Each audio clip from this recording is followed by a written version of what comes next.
Hello friends, Standard 12th, Subject OCM, Chapter number 6, Directing. આજના shorts વિડીયોમાં આપણે ડાયરેક્ટિંગના importance જે છે તેના પોઈન્ટ્સ જોઈએ.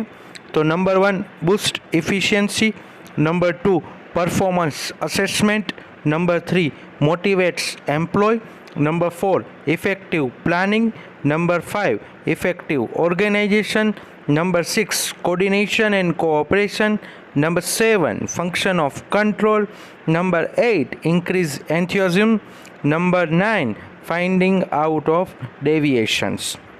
હવે આ બધા જ ઇમ્પોર્ટન્સને યાદ રાખવા માટે એક ટ્રીક છે, એક વર્ડ છે મી કોકો મી પી, મી કોકો મી પી. તો આ રીતના તમે છે એકદમ ઇઝીલી અને બહુ સારી રીતે આ પોઈન્ટ્સ છે એને યાદ રાખી શકશું. આપને જો આ અમારા વિડીયો ગમતા હોય, શોર્ટ્સ ગમતા હોય તો આપણા ફ્રેન્ડ્સ અને બીજા મિત્રો સુધી એને શેર કરજો. આપણી ચેનલને લાઈક કરજો, શેર કરજો અને સબસ્ક્રાઈબ કરજો. Thank you.